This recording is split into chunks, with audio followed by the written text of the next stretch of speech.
कोई ऐसा चीज जो आपको समझ नहीं आ रही? हाँ, कल्पेबिलिटी का मतलब है कि उसके इंग्रेडिएंट सारे उसके ऊपर कल्पेबल ला रहे हैं, उसको विद इन द डोमेन ला रहे हैं, उसको उसकी जुरिस्डिक्शन के अंदर ला रहे हैं। अब ये आप देख ही जाएंगे कि कितनी स्लाइड ऐसी गुजरेंगी और आपको सारे मीनिंग आते होंगे, क्योंकि आपने उसकी वोकैबुलरी को नोट कर लिया वो सारी चीजें। अब जब भी लेजिस्लेचर कल्पेबिलिटी कहना चाहेगा या वो क्राइम की कन्विक्शन का वर्ड यूज करना चाहेगा तो वो यही यूज करेगा, तो हमें भी प्रॉब्लम नहीं होगी क्योंकि हमारा ये जान पहचान बदल जाता है। और कोई ऐसी चीज जो इसको नहीं समझ आ रही?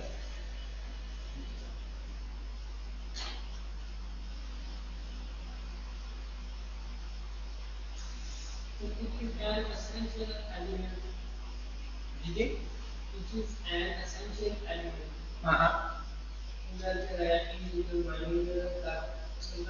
वो कहता है कि ये बेसिक पैमाना है, ये बुनियादी बात है मैयर करने की कि ये जो बंदा खड़ा हुआ है हमारे सामने, इसका माइंड भी था या नहीं उसको वाइट वाले को मारने का। तो ये पहला जो पैमाना है, पहला करीना है या पहला स्टेप है कि उसको स्टैब्लिश करने की तरफ जाने का बुनियादी यूनिट है।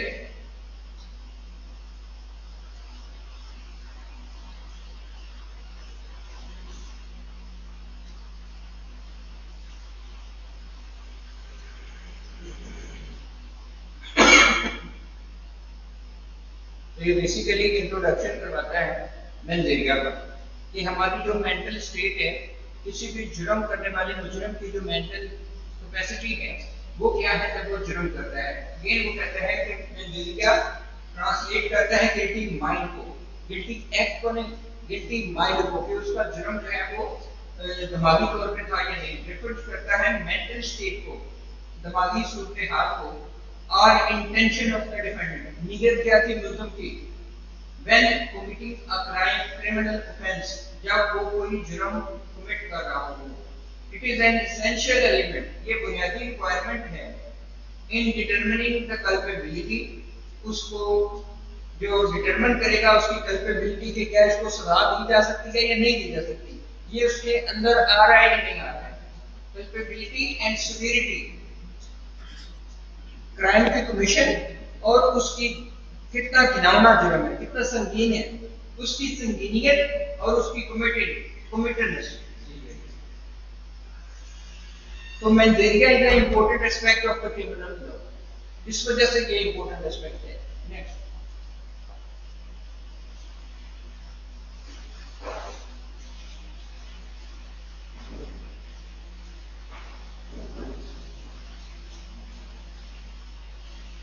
जी intention. Intention in the context of criminal law refers to the specific mental state or mania that involves a person's conscious and deliberate decision to commit a particular act or achieve a specific outcome. It is one of the key elements in determining the culpability and severity of crime. Intention can be divided into two subcategories: direct and indirect oblique intention. ठीक है, अब ये basically जो intention है उसको भी हम determine करेंगे कि क्या मेरी डायरेक्ट इंटेंशन है मैं खुद कर रहा हूं या मैं उस बच्चे को कह रहा हूं कि तुम इसको मारो। तो मेरा जो बात है वो कमांडिंग है, बीइंग अ टीचर, तो हो सकता है वो मेरी बात माने और इसको नुकसान पहुंचा दे। तो मेरी इनडायरेक्ट जो कोशिश है वो इसको नुकसान पहुंचाना है, यूटिलाइज मैंने उनको कर दिया। तो डायरेक्ट इंटेंशन मैं खुद मारूं इस चीज को या मैं उनको कहूं कि इस चीज को दे दो। हाँ जी, मतलब डायरेक्ट इंटेंशन और वाइकेरियस इंटेंशन, कि मैं डायरेक्ट नुकसान बनाता हूँ किसी के जरिए, कोई वर्ड इसमें नहीं समझ।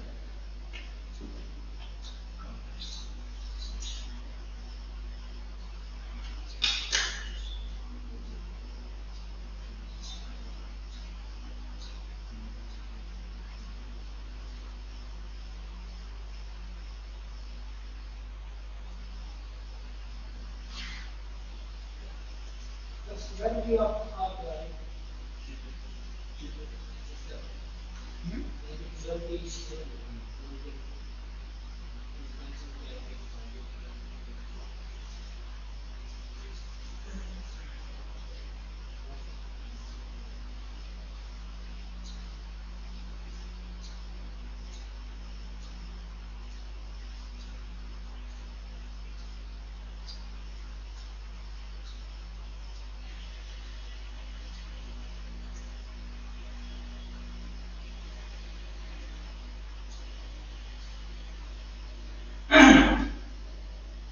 कहते हैं इंटेंशन रेफर करती है स्पेसिफिक मेंटल स्टेट को, और mens rea that involve the person conscious, तो उसका जो कंसाइंस है, उसकी जो अकल है, उसकी जो दानिश है, उसकी जो दानिश है, एंड डेलिबरेट डिसीजन, उसका जो जानबूझ के उसने जो फैसला किया to commit a particular act, कि वो मखसूस एक्ट, वो चोरी करने का हो सकता है, वो किसी को नुकसान पहुंचाने का हो सकता है, हर्ट करने का हो सकता है, मर्डर करने का हो सकता है, जो भी पर्टिकुलर काज है to achieve a specific outcome, कि उसने रिवेंज लेना था, उसने बदला लेना था, उसने माली फायदा उठाना था या कुछ भी, it is one of the key element, ये बेसिक की पहला एलिमेंट है in determining the culpability and severity of crime, होना और उसकी संगीन होना। Intention can be divided into two sub-categories. Number one, direct. Number two, indirect or oblique intention. ठीक है? Direct intention और indirect intention. इसकी यहाँ से कोई कंफ्यूजन ना पूछे। Direct intention. Direct intention is familiar when our different day acts with a clear and deliberate purpose to achieve a particular outcome. For example, if a person shoots someone with the intention of causing their death, it demonstrates direct intention. दोबारा पढ़ें। Direct intention is familiar when a human being acts with a clear and deliberate purpose to achieve a particular outcome. For example, if a person shoots someone with the intention of causing their death, it demonstrates direct intention. आपने class ली है lecture English वाला, इस mandatory for you today. आपका जो तलफ़्फ़ुज़ है वो ठीक नहीं है, तो आपने जरूर क्लास लेनी है। अगर आप नहीं लेंगे तो आप अपने आप के साथ दुश्मनी करेंगे, तो आप ये क्लास जरूर लें। पहला लफ्ज़ है अकर्स। अकर का मतलब है वाक़या होना। दूसरा लफ्ज़ है डिफेंडेंट। ठीक है, तो लफ्ज़ पे गौर करना है। आपने डिक्शनरी इंस्टॉल करना है अपने फोन में, उसके लफ्ज़ जो बोलता है उसको प्रोनाउंसमेंट सुना करें उसकी, ताकि आपकी इंग्लिश बेहतर हो। हम जब यहाँ पे इकट्ठे होते हैं हर चीज को हम फोकस करते हैं। तो ये कहता है कि जब कोई चीज ये तब वाक़या होगी, डायरेक्ट इंटेंशन कब होगी, ये तब वाक़या होगी जब कोई बंदा डेलिबरेटली, पर्पसली, इंटेंशनली कोई खास एक्ट करेगा। फिर एग्जांपल देता है कि अगर एक बंदा इस बंदे को गोली मारता है कि इसको नुकसान पहुंचे, इसको डेथ हो इसकी, तो फिर ये डायरेक्ट इंटेंशन है, क्योंकि इसने खुद डायरेक्ट गोली मारी, इसने किसी को नहीं कहा कि किसी को नुकसान पहुंचाओ। Getting my point?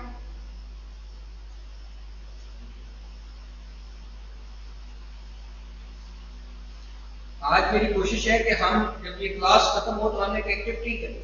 जितने भी बच्चे होंगे उसको हम डिवाइड करेंगे, 2 बच्चे उसमें से जज बिठा देंगे और इंटेंशन आपने साबित करना होगी और दूसरे ने इंटेंशन रिफ्यूज करवाना होगा, ताकि एक एक्सरसाइज करवाएं आपको पता चले एक्चुअल डेकोरम क्या है। तो आपने लेक्चर को ध्यान से फोकस करना है। मेरी कोशिश है इसको घंटा पहले खत्म करूं, क्योंकि ये टॉपिक हम पहले से कवर कर चुके हैं। मैं देखिए आपको एक्चुअल पता चल गया, तो मैं I will try my best to sum it up before the time, ताकि हम इसके ऊपर ज्यादा डेलिब्रेट कर सकें। और जो मुझे ऑनलाइन सुन रहे हैं उनको भी चाहिए कि जो भी उनको नहीं समझ आती उनके लिए स्पेसिफिक एक टाइम डेडिकेट करेंगे, वो सारे क्वेश्चन लिख के रखें, ताकि हम उनको स्पेसिफिकली उनसे क्वेश्चन पूछ सकें। और वहां उनकी जब तक पार्टिसिपेशन एक्टिव नहीं होगी, तो then we are not sure whether they are getting it और नॉट। तो ये डायरेक्ट जो एग्जांपल है डायरेक्ट इंटेंशन की, वो वजह की गई इसके अंदर। Next, illustration. ये वर्ड इलस्ट्रेशन, इसका क्या मतलब होता है? एग्जांपल क्या मतलब होता है? तशरीह करना है इसकी, इसका मुफस्सल तरीके से बताना है। ठीक है, अब वो एग्जांपल बताता है। जी बताइए सर। लास्ट आप जरा इधर आ जाएंगे, मुझे थोड़ा आसानी रहेगी, आपको नजर आ जाएंगे इस पे बैठने के लिए। जी आप ये पढ़ेंगे भी आप। Next section. John and Sarah are business partners. John is aware that Sarah keeps a large amount of cash in the office safe. One evening, John decides to break into the office and steal the money. He plans his actions, gathers the necessary tools, and successfully breaks into the office, stealing the cash.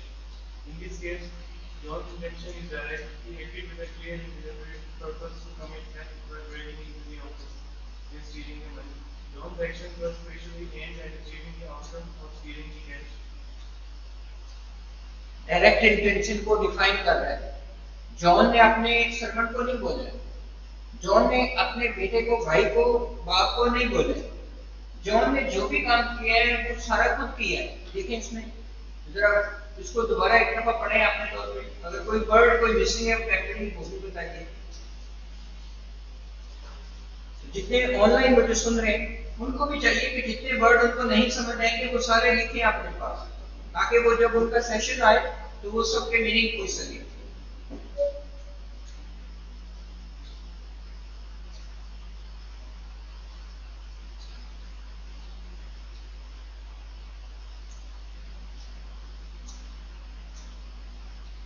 Clear है?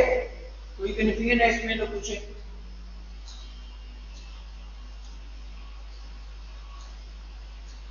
John और सारा दोनों एक दफ्तर में काम करते हैं। जॉन को पता चल गया कि सारा की जो सैलरी आती है, जो इसकी सेविंग है, वो अपने ड्रॉ में लॉक करती है। अब ड्रॉ में जो लॉक करती है तो वो फूंक मारने से तो खुलेगा नहीं, उसको तोड़ना पड़ेगा।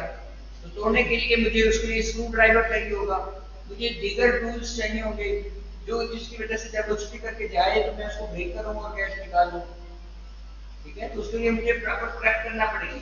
तो that's what he has done. If he has done that, that means then he has the direct intention to theft it, steal it, चोरी करना। Next, indirect.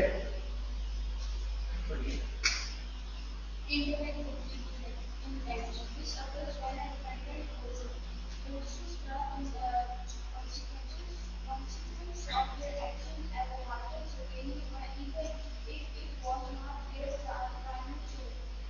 primary objective. For instance, if a person sets fire to a building with the intention of causing damage, but inadvertently cause the death of someone inside, it demonstrates indirect causation effect.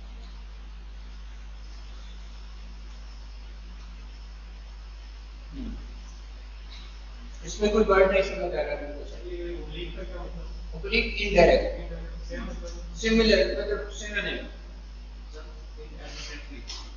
ना चाहते हुए, advertently चाहते हुए, inadvertently ना चाहते हुए। ये legal language है, थोड़ी सी मुश्किल होती है। इवन कि कोई एमए इंग्लिश भी बच्चा होगा तो उसको भी ये समझ नहीं आएगी, तो इसलिए आपको परेशान होने की जरूरत बिल्कुल भी नहीं। सीधा साफ सुथरा उसको नजर आ रहा है, नजर आ रहा है मुझे कि मैं अगर हिट मारूंगा तो वो दूसरी कुर्सी को भी जाकर लगेगी। अगर मैं आग लगाऊंगा किसी बिल्डिंग को, उसके अंदर जो भी जिंदा चीज होगी वो बचेगी, बचेगी तो बता दें, नहीं बचेगी।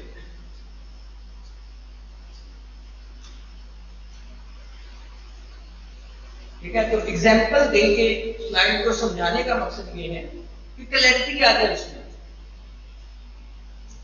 उसमें क्लियर हो जाए कि अगर उसमें इंटेंशन उसकी इनडायरेक्ट है बिल्डिंग को आग लगाने की, तो उसके अंदर भी जो नुकसान होगा उसकी भी इनडायरेक्टली वही रिस्पॉन्सिबल है, बिकॉज उसी की कॉजेशन की वजह से, उसी के एक्शन की वजह से वो बात हुई। मैं तो आपको यहाँ तक छूट देता हूँ कि जो दूसरा लेक्चर होता है आपका कॉन्ट्रैक्ट का, उसमें भी अगर कोई बात आपको नहीं समझ आती तो वो भी पूछा करेगा, क्योंकि हम यहाँ पे डिस्कशन करने के लिए इकट्ठे होते हैं। उसमें भी कोई एम्बिग्यूटी रह जाए तो वो भी आपने क्लियर करवानी है।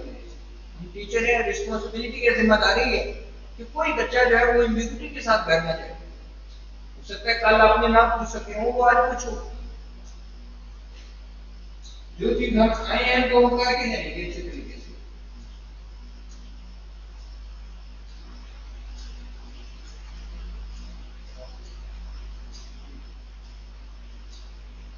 पढ़े इसको गौर से, फिर कुछ चीज नहीं समझ आती पूछिए।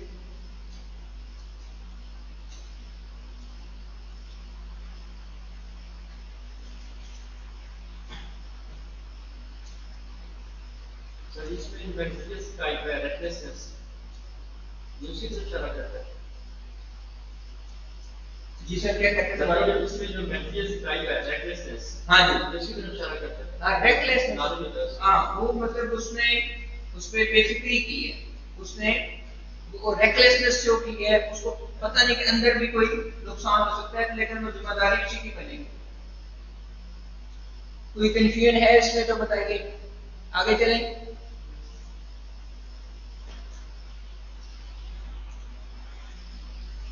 इसकी इलस्ट्रेशन है, पढ़िए। आप पढ़ेंगे? हाँ जी पढ़ेंगे, हाँ पढ़े, गलत पढ़ेंगे। Illustration Ima and Matthew are neighbors who had been in our dispute for months. One day Ima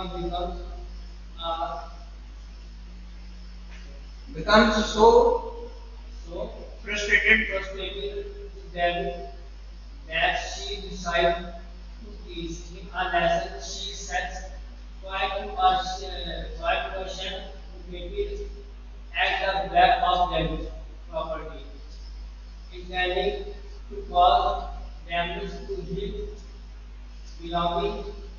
However, the fire quickly spread to David's house, resulting in significant जी जी बिल्कुल, damage and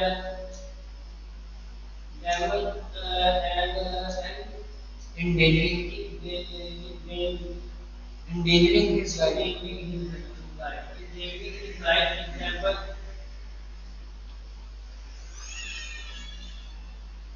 in the scenario Ima's intention with the right objective while her primary objective was damage to David belonging by setting fire to the shed. The resulting harm to David's house and his life was a visual certainty in Ima's mind. Although she did not directly intend to harm David or his property beyond the shed, the consequences of her actions were action was able, making her liable for the broader damage caused by the fire. With the passage of time आपकी ये reading जो है वो बेहतर हो जाएगी। Reading class में करने से आपका कॉन्फिडेंस बिल्ड होता है, आपको अपने ऊपर एतमाद आता है कि हाँ यू कैन रीड इट। जब आप पढ़ सकेंगे तो फिर देनी आप समझ सकेंगे, जब आप पढ़ ही नहीं सकेंगे तो समझ कैसे सकेंगे। अब इसमें कोई मीनिंग अगर आपको नहीं आता, कोई वर्ड आपका मिसिंग है, तो मेरे से उसका मीनिंग पूछिए।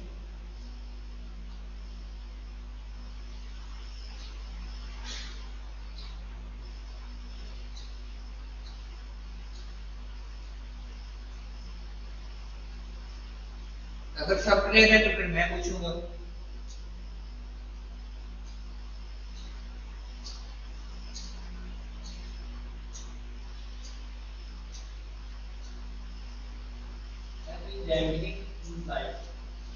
किसी की जिंदगी को खतरे में डालना,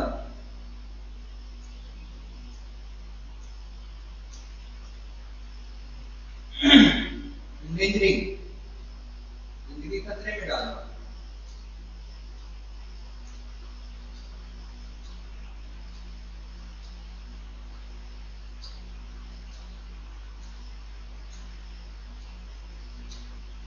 और कोई वर्ड मिसिंग है कुछ?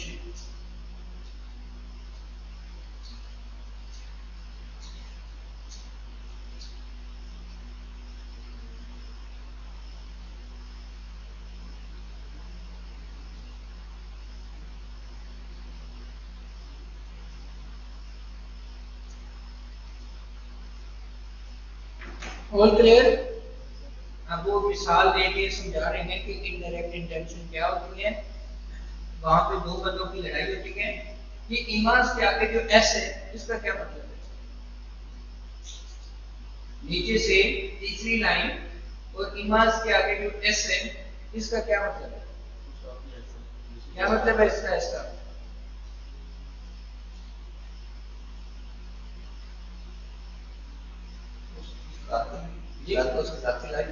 उसकी उसकी मतलब बात होती है। तो इमाज माइंड, उसी का माइंड, उसी की जो इंटेंशन है उसकी बात कर रहे हैं।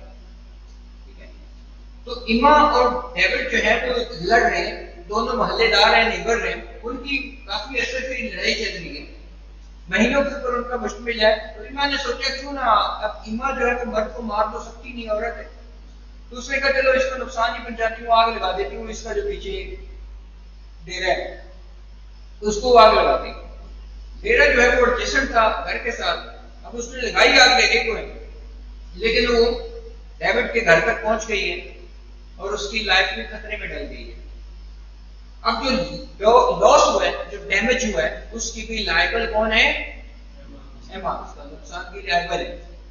क्योंकि ये जो बेंजेरिया है वो डिटरमिन करता है कि इसी की इंटेंशन की एक्सटेंशन है, इसी की इंटेंशन की एक्सटेंशन है।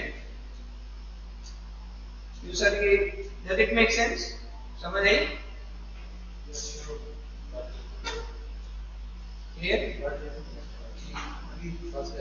कोई मसला ही नहीं, कोई इशू नहीं। अपना तारुफ फरमाएं, कहां से आए आप?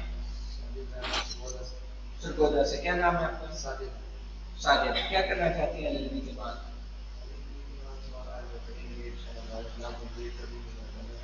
ठीक है, पहले क्या किया होगा आपने?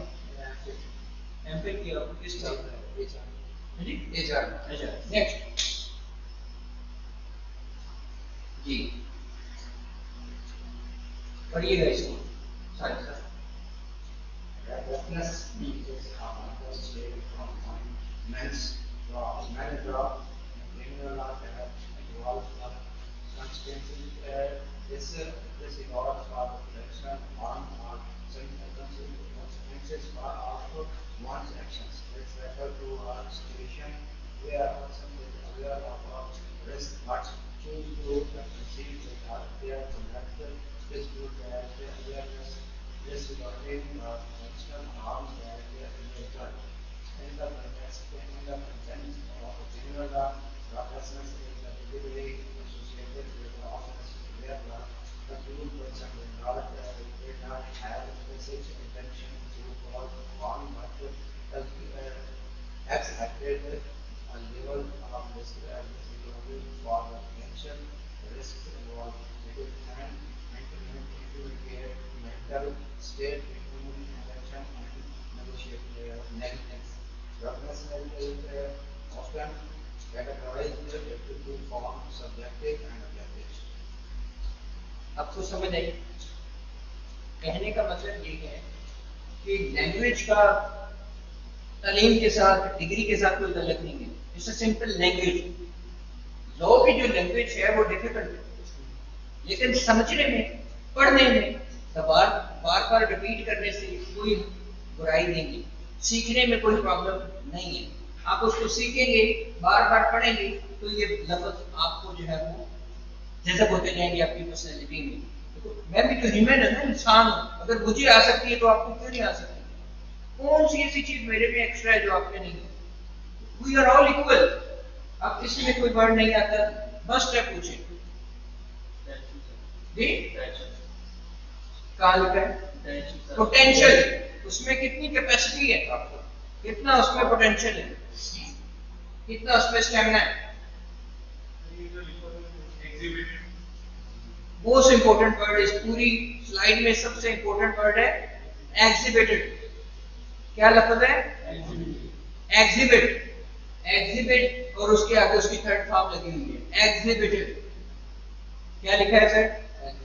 एग्जिबिटेड। एग्जिबिटेड का मतलब ये है कि वो डॉक्यूमेंट, एविडेंस की जुबान में बात कर रहा हूं, तो वो डॉक्यूमेंट जो मिसल के ऊपर शामिल हो गया, वो डॉक्यूमेंट जो अदालत के अंदर एक्सेप्ट हो गया, वो डॉक्यूमेंट जो बतौर शहादत अदालत की मिसल के ऊपर आ गया, उसको हम बोलते हैं एग्जिबिट हो गया।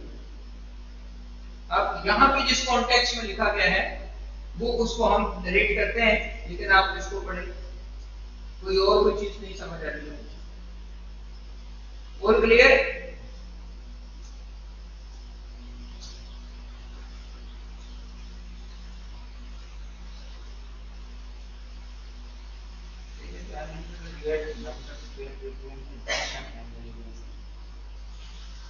It is after that.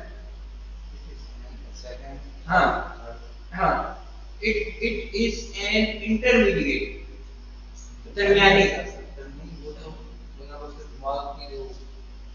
ज़हनी कफियत है, वो मुकम्मल 6/6 नहीं है, इंटरमीडिएट है, दरमियानी, between the intention and negligence। हाँ, नियत और गफलत, नियत और गफलत के दरमियान की पोजीशन है। कहते हैं recklessness is a mental state, recklessness एक ज़हनी हालत है और मेंटेलिया है in criminal law that involve the conscious शऊर डिसरिगार्ड, कॉन्शियस डिसरिगार्ड, जानते हुए उसको डिसरिगार्ड करना, और द पोटेंशियल हार्म, बहुत ज्यादा नुकसान से, और कॉन्सिक्वेंसेस ऑफ वंस एक्शन, कि जिसके नतायज हों किसी भी एक्शन, किसी भी बंदे के एक्शन के नतायज। It refers to a situation where a person is aware, जहां पे ऐसी सिचुएशन का मतलब बात करता है जहां पे बंदे को उसके रिस्क का अंदाजा है, बट वो फिर भी उसके साथ प्रोसीड करता है और उसका कंडक्ट वही होता है, जानते हुए भूलते हुए नुकसान क्या नतीजा निकालता है। इस हालात में क्रिमिनल लॉ में जो रेकलेसनेस है वो खास तौर पे मुंसलिक है जराइम के साथ, जहां पे वो इंसान जो है वो उसकी स्पेसिफिक इंटेंशन नहीं है नुकसान पहुंचाने की, बट वो इस हद तक वो डिसरिगार्ड करता है कि उसका जो रिस्क है वो बहुत ज्यादा इन्वॉल्व हो जाता है उसमें। तो जो कि दरमियान की चीज है नियत की और गफलत की, लापरवाही की, इसलिए रेकलेसनेस अक्सर दो कैटेगराइज में तकसीम की जाती है, subjective and objective. Subjective and वो हम आगे देखते हैं, अभी जहां तक कोई क्लियर है तो बताएं, आगे चलें। ये सब्जेक्टिव रेकलेसनेस आ गई। अब Subjective recklessness. This focuses on the defendant's state of mind and their awareness of the risk involved. If the defendant appreciates the risk but proceeds regardless, they can be deemed subjectively reckless. इसमें देखें अगर कोई नहीं समझ आ रहा,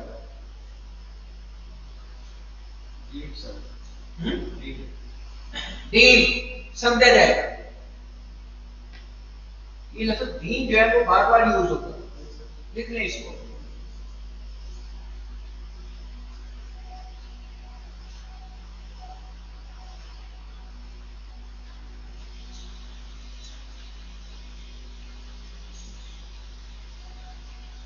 सारे सब आज जो हम डिस्कस कर रहे हैं वो ये चीज डिस्कस कर रहे हैं कि एक बंदा अगर जुर्म करता है तो जुर्म तो उसका हाथ करता है, लेकिन उसकी नीयत क्या है? तो ये जो नीयत है वो आज हम डिस्कस कर रहे हैं जी। मेंटलिटी लेवल मेंजेरिया, उसको हम लॉ की जुबान में कहते हैं मेंजेरिया। तो उसकी मेंजेरिया और एक्टेसिरिया किस तरह से कोऑर्डिनेट करते हैं एक दूसरे के साथ, फिर जाकर वो होता है।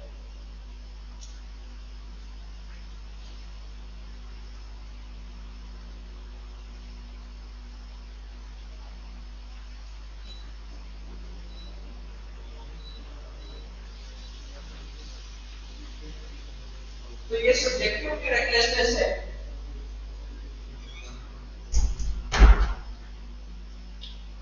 This focus on the defendant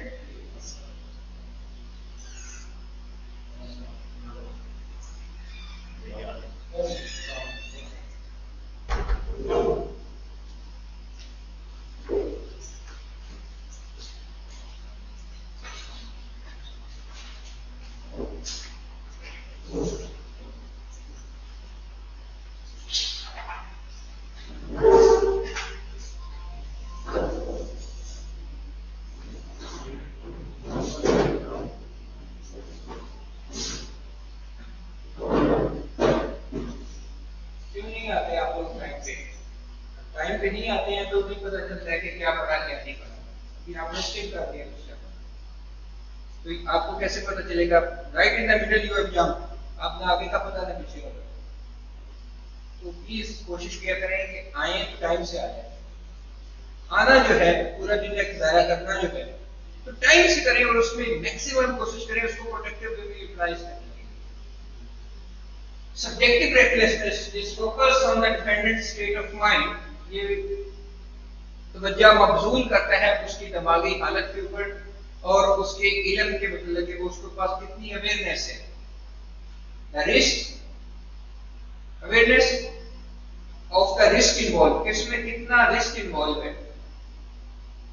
अब मैं ये जो स्पीकर है ये इसको अगर मैं उठाता हूँ ये रखता हूँ तो इसमें एक क्वांटम ऑफ रिस्क है और एक मैं यहाँ पे एक बोतल में मट्टी का तेल पड़ा है, पेट्रोल पड़ा हुआ है तो उसको मैं ऐसे ऐसे कर रहा हूँ, उसका एक रिस्क है। एक गन पड़ी हुई है उसको मैं ऐसे ऐसे कर रहा हूँ, उसका एक रिस्क है। Quantum of the risk is differentiated with the action, जो डिफेंडेंट का जो एक्शन है उसके साथ वो उसका जो रिस्क है वो भी डिफरेंशिएट करता है, वो भी फ्लक्चुएट करता है, वो भी रिपल्स बनते हैं उसमें। इफ द डिफेंडेंट अप्रिशिएट, अगर वो मुजरिम जो है वो रिस्क को अप्रिशिएट करता है और वो रिस्क लेना चाहता है बट प्रोसीड रिगार्डलेस, ठीक है, उसको समझ है कि इसमें रिस्क है फिर भी वो उस पेट्रोल के बम के साथ वो खेल रहा है, तो that can be deemed subjectively reckless. वो समझते हुए, बूझते हुए, जानते हुए उसने डेलिबरेटली वो किया, ये है सब्जेक्टिव। अब इसका जो उलट है वो हम अगली स्लाइड पे पढ़ेंगे, लेकिन पहले इस पे कमांड करो।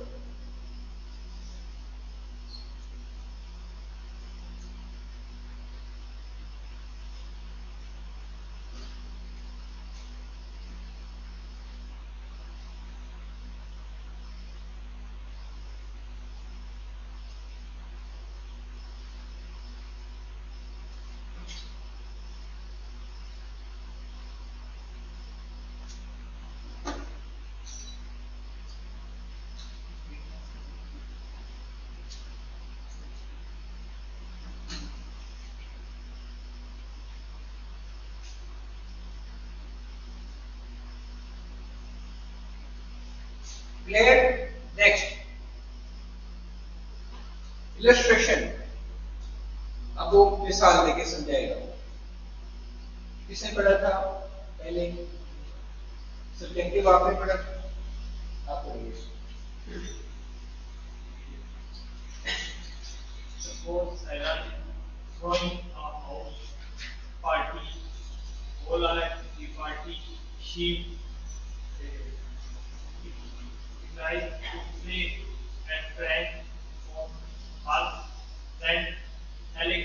Sarah fill a block with water and place it on top of a pot. She open door entered looking for it to fail on Alex. When he entered the room, Sarah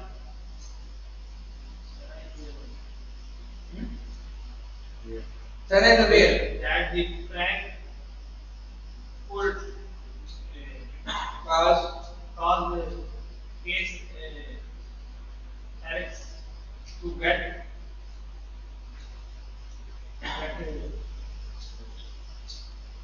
and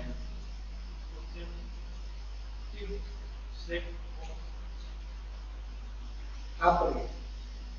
दोबारा फिर से पढ़ना। Illustration, चलो दो फिर। illustration, subjective regulations. Suppose Sarah is throwing a house party. While at the party, she decides to play a prank on her friend Alice. Sarah fills the bucket with water and places it on top of a partially open door, intending for it to fall on Alex when he enters the room. Sarah is aware that the prank could cause Alex to get wet and potentially slip or injure himself. Despite this knowledge, Sarah proceeds with the prank and as expected, the bucket falls on Alex, causing him to slip, fall, and sustain injuries. In this scenario, Sarah demonstrates subjective recklessness. She was aware of the risks involved in her actions and proceeded anyway. When she is disregarding the potential harm to Alex, Sarah's state of mind and her appreciation of the foreseeable risk make her subjective reckless. समझ आइए? इसमें कोई word नहीं समझ आ रहा, उसका meaning पूछो, ताकि आपको इसकी सेंस बने।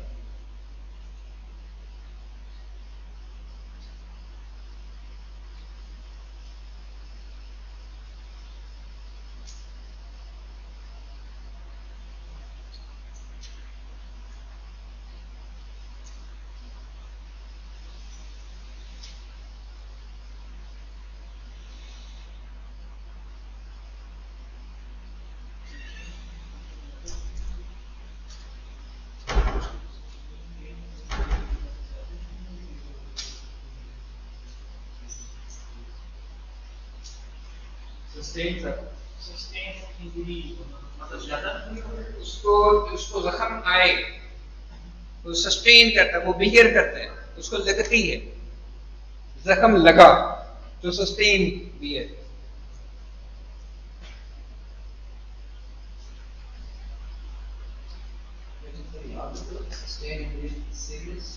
सीरियसली रखने होता है, अगर कोई ज्यादा गहरा वर्ड कहाँ लिखा हो? हाँ, सस्टेन इंजरी, ठीक है ना?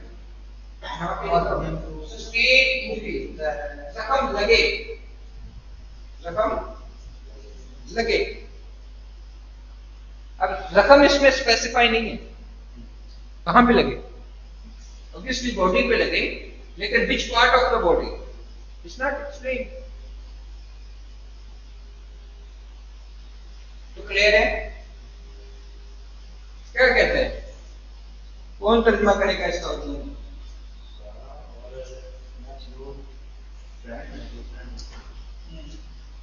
सारा में उसके साथ मजाक करना, अपने घर में पार्टी की वो उसके साथ छोटा सा मजाक करना।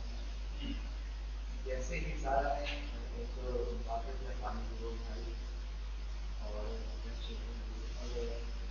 पास की उसने थोड़ा सा दोबारा छोड़ा, लेकिन वो जो एलेक्स है एलेक्स के कमरे में दाखिल हो सके। अब सारा ने ये जो मजाक है उसके लिए मजाक में से वो जो है वो तो मतलब कुछ हिस्सा उसका खत्म हो जाएगा एलेक्स का। जहाँ पे ये है कि वो अपने आप को बहुत सारी वो सारा उसको करने में जैसे तो उस सेफ्टी और अपने आप को उसको जख्मी हो जा रहा है।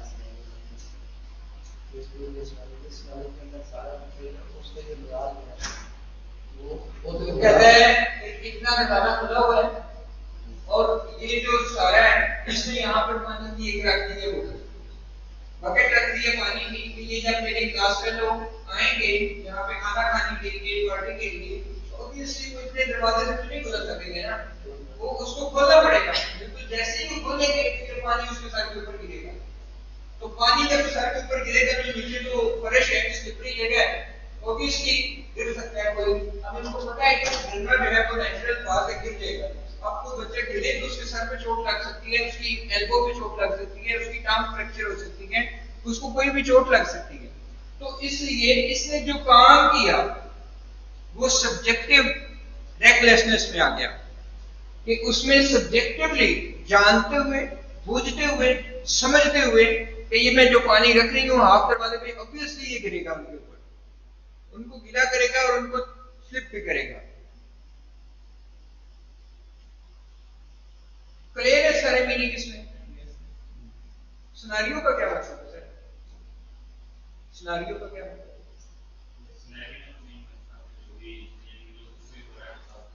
उसका सिचुएशन, सूरत हाल। सर फोर्सिएबल का क्या मतलब? फोर्सिएबल लास्ट पे लिखा हुआ लफ्ज, ये last foreseeable risk, last time ये सर लिखा हुआ नहीं बताना है, आप बताएंगे कि नहीं कर रहे हैं उसके साथ, उसको ब्रेनस्टॉर्मिंग कर रहे हैं। तो इसलिए कहता हूं कि कोई हो कैसे सकता है कि एक स्लाइड गुजरे और उसका आपको समझ ही ना आए। कोशिश करें, ट्राई करें।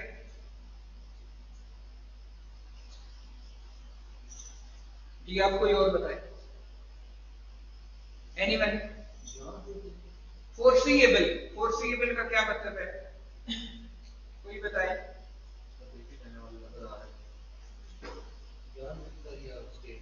जिसको असेस किया जा सके, जिसका अंदाजा लगाया जा सके। अब ये जो व्हाइट वाले मोडेम पड़ा हुआ है, इसको अगर मैं पटकूं जमीन के ऊपर, तो पटकने से पहले मैं फोर्स ही कर सकता हूं ना कि ये गिरेगा तो फटेगा, टूटेगा, अंदाजा है ना, मुझे इल्म है। तो जिसको मैं असेस कर सकता हूं वो फोर्सिएबल है।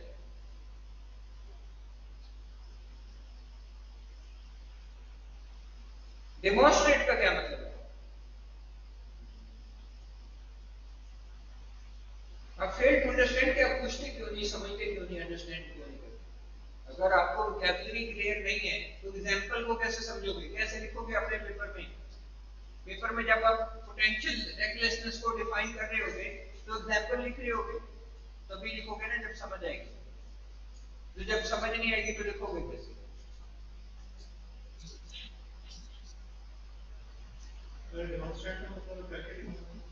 हाँ जी, डेमोन्स्ट्रेट डेमो से नहीं निकला है, ये और डेमोन्स्ट्रेट है। हर जुमले के अंदर वर्ड के मीनिंग डिफरेंट होते हैं। अब इस डेमोन्स्ट्रेट का मतलब है सारा डेमोन्स्ट्रेट सब्जेक्टिव रेकलेसनेस, कि वो शो कर रही है, जाहिर कर रही है।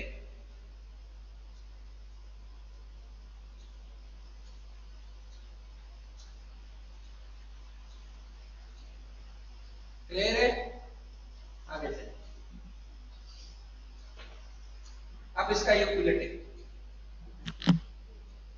ये हो गई है। पढ़ेंगे।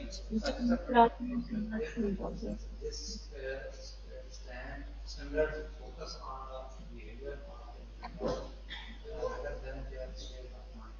It also doesn't and the same circumstances as the defendant हो गया, would have वो टेस्ट कर रहे हैं।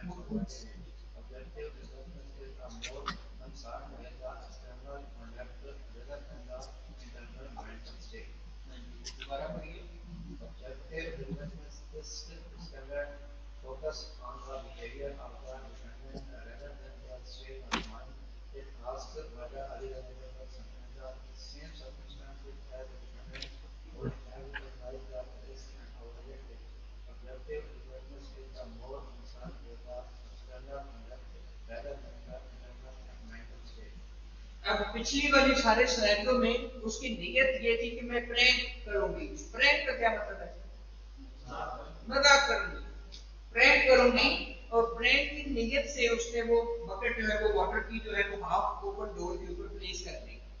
ये उसकी नीयत है, किया उसने कुछ नहीं।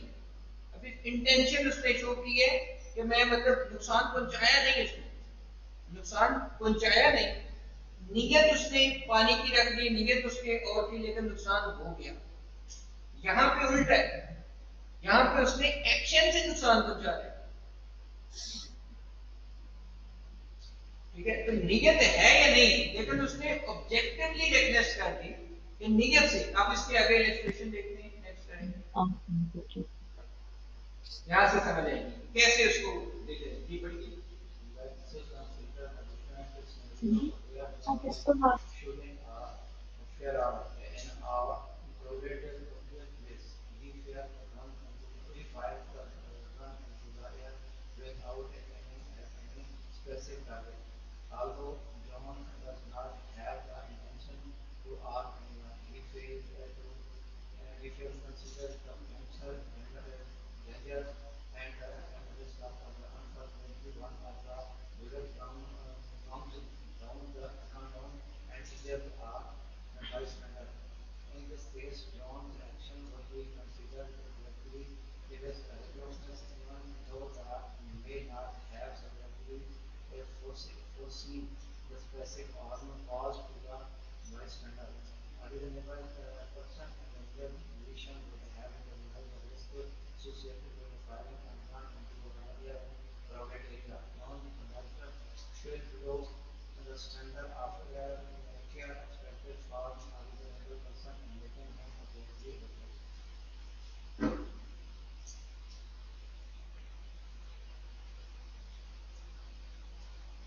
पढ़े इसको सही से बताओ।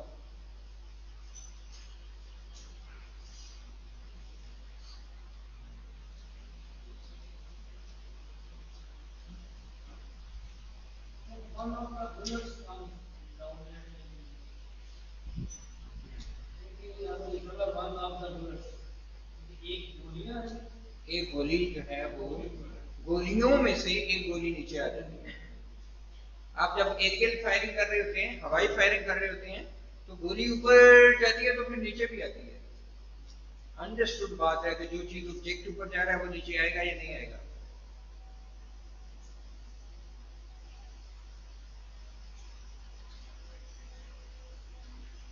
कोई मीनिंग यहाँ पे नहीं आ रहा हो तो पूछे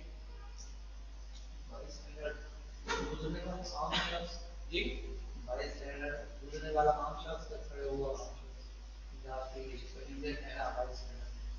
बाय स्टैंडर्ड का मतलब है तमाशाई, स्पेक्टेटर। बाय स्टैंडर्ड तमाशाई, वहां पे खड़ा होकर तमाशा देखने वाला। हवाई फायरिंग हो रही हो ना तो बहुत सारे लोग खड़े हो जाते हैं कि वो क्या बात है, वो देखे बाय स्टैंडर्ड उसको बोलते हैं। और कोई वर्ड जिसका मीनिंग नहीं आ रहा हो?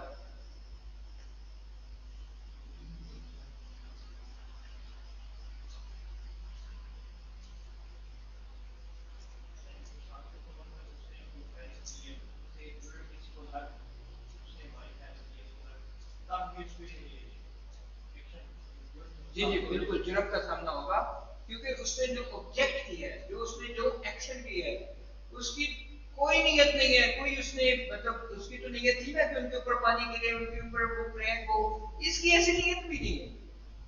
इसका जो सिंपल एक्शन है वो हार्म कर रहे हैं डायरेक्टली।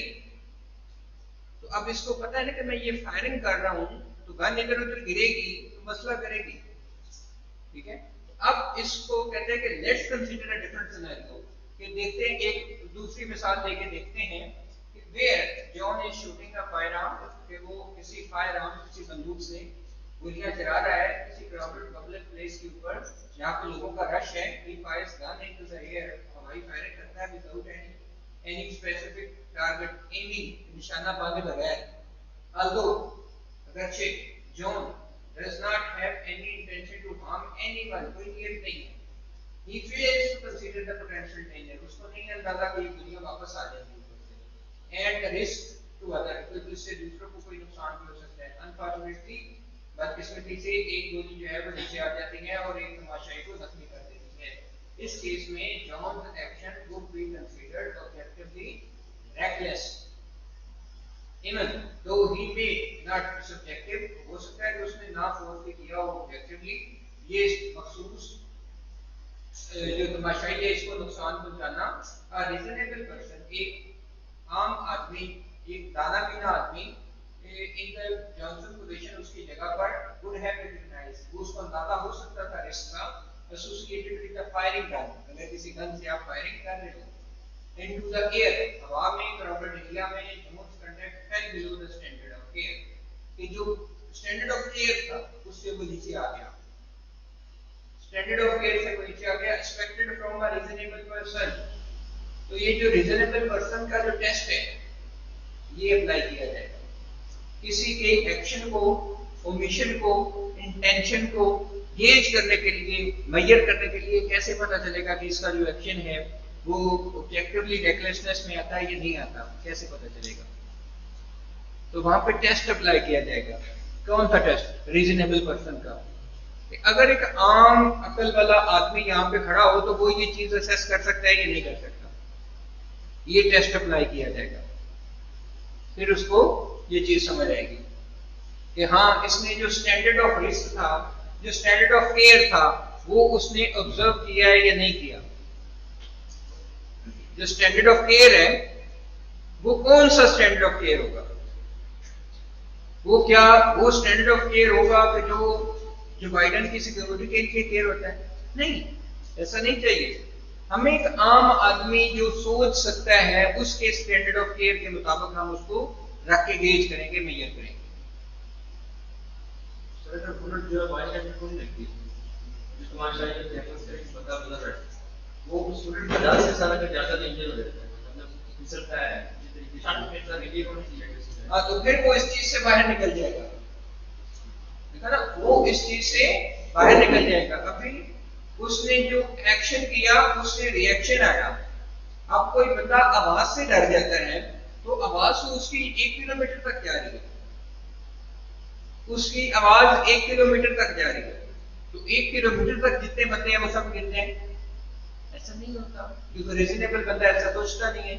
तो जब हम रीजनेबल टेस्ट लगाएंगे तो वो बंदा बाहर निकल जाएगा। Getting my point? नहीं, इसीलिए तो हमने पैमाने बना के रखे हैं कि जो भी हमारे सामने प्रॉब्लम आएगी, जो उसको जिस तरह कपड़ा हम मेजर करते हैं उसी तरह हमने पैमाने के ऊपर रख के देखना है कि क्या वो इस पैरामीटर के अंदर आ रहा है, अदरवाइज तो सारी दुनिया जीरो में ही होते। तो पैमाना जो है वो बचा लेता है कि तो इसमें नहीं आएगा। Next,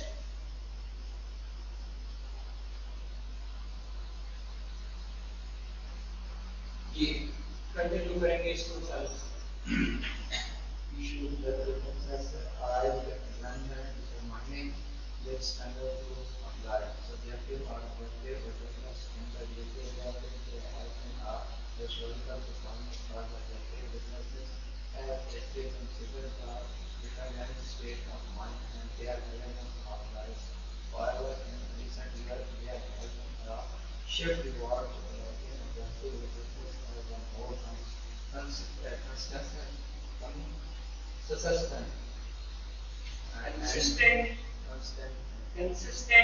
consistent and predictable predicate कोई नंबर नहीं समझ आ रहा बच्चों?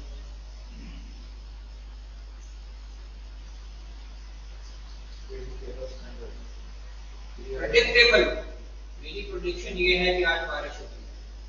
प्रेडिक्टेबल, अंदाजा लगाने के काबिल। प्रेडिक्टेबल है ना कि ये वो जो वॉल लगी हुई है वो वॉल नहीं है, दरअसल वो एक पत्ता है। प्रेडिक्टेबल है। इस वॉल के बाहर लड़की खड़ी, लड़का खड़ा है, पतंग खड़ी है, मुझे क्या पता है? क्या प्रेडिक्ट कर सकते हो? नहीं कर सकते जब तक सामने नहीं आए। प्रेफरेंस, प्रेफरेंस क्या है? मेरी प्रेफरेंस ये है कि I should stand over there. मेरी जो पसंद क्या है या मेरी चॉइस क्या है, या मेरी जो है वो प्रेफरेंस, तरजीह क्या है? तरजीह क्या है?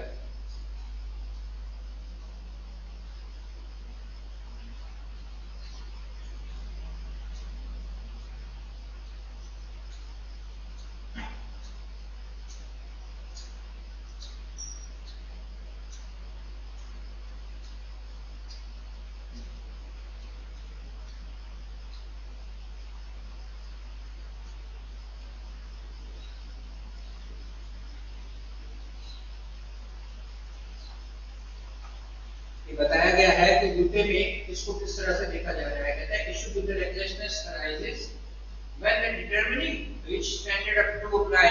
कौन सा स्टैंडर्ड अप्लाई करना है? तो कौन सा करना है? रीजनेबल पर्सन वाला स्टैंडर्ड अप्लाई करना है। उसके अगेंस्ट रख के मेजर करना है कि ये प्रेडिक्टेबल था या नहीं था। कहता है in the UK there has been historical preference for the subjective regulations as it considers that dependent state of mind and their awareness of risk. However, in recent years, there has been a shift toward the adopting objective regulation as a more consistent and predictable standard.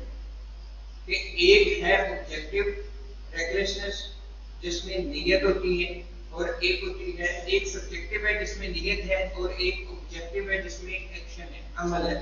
तो कहता है तारीखी एतबार से UK में subjective को ज्यादा तरजीह दी जाती थी क्योंकि उसकी अकल, दानिश, शऊर उसमें शामिल होता था। तो अब जो है वो शिफ्ट हुआ है और लोगों को ऑब्जेक्टिव रेगुलेशंस पे ज्यादा पकड़ हो गई है कि उनका जो एक्शन है वो फोर्सिबल है या नहीं, ये वो बात है।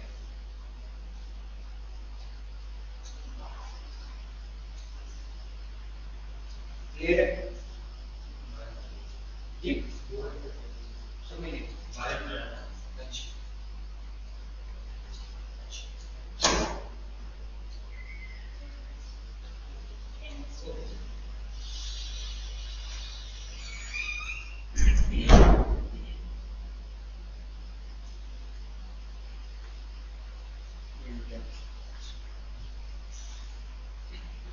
Next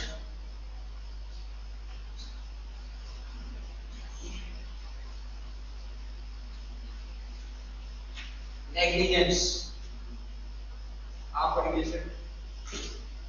Negligence is another type of the meaning, but it refers to strong intention and negligence. It involves the failure to exercise responsible care, resulting in the harm to another person or their property. Negligence is a primarily concerned with the different conduct rather than their mental state. In criminal law, negligence is the commonly associated with the offense such as Negligence is another type of management, but this one from intention and business. It involves the failure to exercise reasonable care, resulting in the harm to another person or their property. Negligence is properly concerned with the dependent. आपने मुझे बताइए कि जो classes हो रही हैं बीच में वो आपने ली है? इंग्लिश की जो क्लासेस हो रही हैं वो आपने ली है?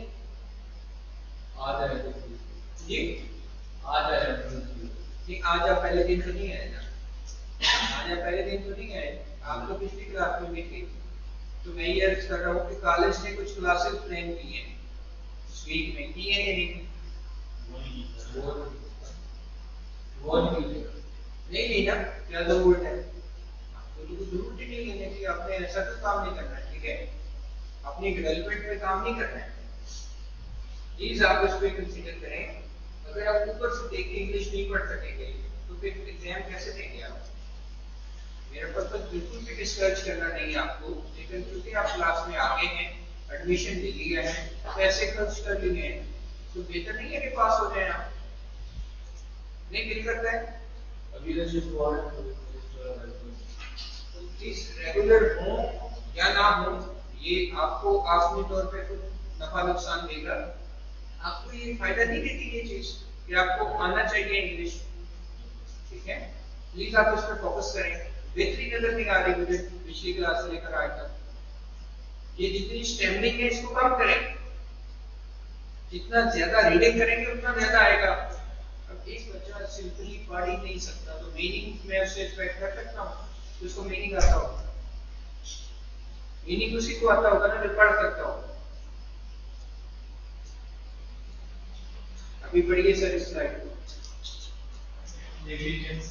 Negligence is another type of behavior, but it differs from intention and recklessness. It involves the failure of exercise reasonable care resulting in harm to another person or their property. Negligence is primarily concerned with the victim's conduct rather than their mental state. In criminal law, negligence is commonly associated with offences such as manslaughter or causing death by dangerous driving.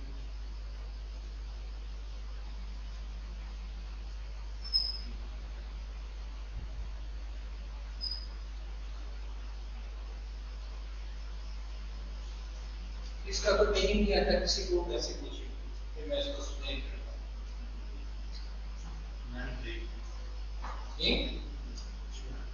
मुझे पूछे कोई भी परेशानी नहीं वाली ये नजरिया ज़हनी guilty mind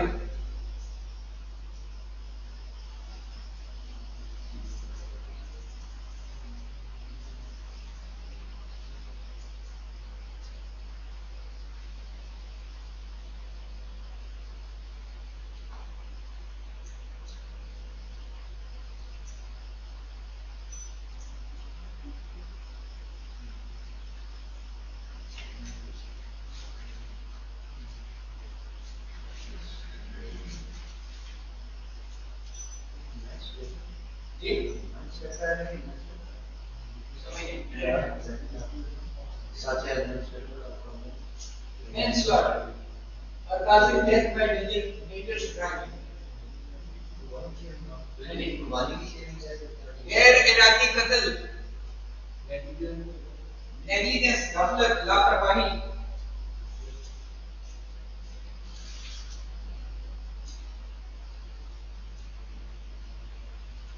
manslaughter and murder एक ही चीज है। हाँ जी, गैर इरादी कत्ल, इरादी कत्ल कत्ल ए अमद है और गैर इरादी कत्ल दूसरा इरादा नहीं है।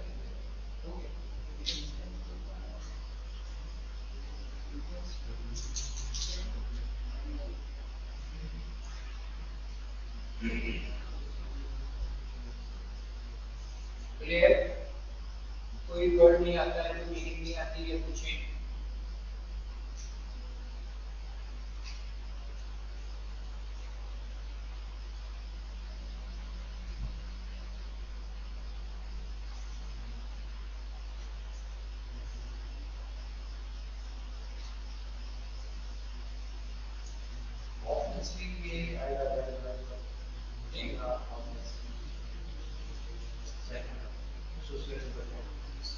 Offenses associated with offenses, जराइम के साथ मुंसलिक।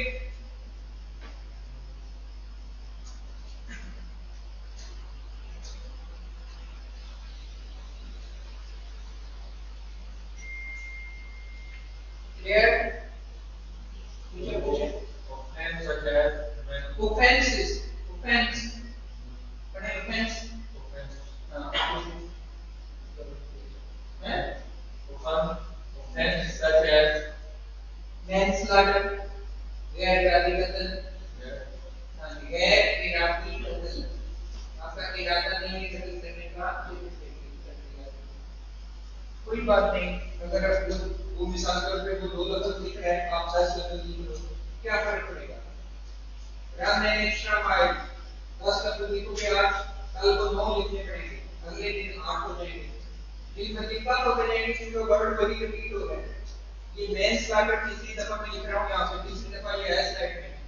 तो पहली दफा अगर किसी ने पढ़ा होता तो भी पूछता, यही कहता हूँ कि आप उसको लिखो, कितना टाइम लगता है? कोई हमें जल्दी है, कोई बस निकल रही नहीं, मुकम्मल टाइम लेता हूँ जब तक स्लाइड ना समझ आए, फिर आगे चलता नहीं।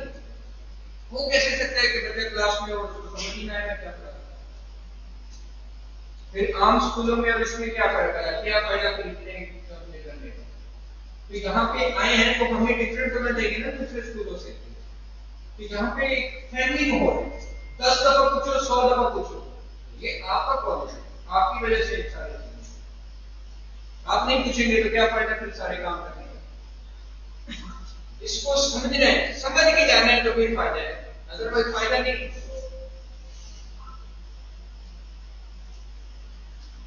यहाँ से जो बच्चा फारूक हो, तहसील हो, जो पढ़ के जाए, उसके कंसेप्ट क्लियर हो, उसको पता हो मैंने बात क्या करनी है, उसकी प्रेजेंटेशन में दूसरी प्रेजेंटेशन में फर्क हो। नेग्लिजेंस की बात करते हैं। अब चूंकि हम यूके को मायने में रखेंगे ना तो आसानी रहेगी समझने में, क्योंकि ये हम वही का लॉ पढ़ रहे हैं, तो वही का स्टैंडर्ड पढ़ रहे हैं, वहां का जो रिक्वायरमेंट है वो पढ़ रहे हैं कि कैसे वहां पे असेस किया जाता है किसी जुर्म को। नेग्लिजेंस गफलत है, कहते हैं negligence is another type of mens rea. मैं कहूँ मेरे से तो गलती से हुआ है, तो ये किस गलती से हुआ है? क्या गलती को तुम्हें पता थी या तुम्हें पता ही नहीं थी? तो in other type of mens rea will be mind की दूसरी किस्म है, लेकिन ये मुख्तलिफ है। किससे? इंटेंशन से, नियत से और बेफिक्री से, लापरवाही से। ये इन्वॉल्व है फेलियर में, नाकामी में, टू एक्सरसाइज अमल करने में reasonable care. Reasonable care, reasonable person का जो स्टैंडर्ड है, ये लफ्ज रीजनेबल क्यों यूज होता है? रिजल्टिंग इन हार्म, जो नतीजा निकलता है नुकसान पहुंचाने का किसी दूसरे शख्स को, और देयर प्रॉपर्टी या उसकी माल को। Negligence is the primary concern. लापरवाही, गफलत एक बुनियादी कंसर्न है विद डिफेंडेंट कंडक्ट, कि उस जो मुजरिम है उसके अमल से, रादर देन बजाय उसके देयर मेंटल स्टेट, बजाय उसके ज़हनी सतह के। इन क्रिमिनल लॉ नेग्लिजेंस इज, ये जो लापरवाही है ये आम तौर पे मुंसलिक है जुराइम के साथ, जैसा कि गैर इरादी कत्ल या causing death by dangerous driving। लापरवाही से ड्राइविंग करते हुए किसी को मारोगे तो वो नेग्लिजेंटली मर्डर आएगा।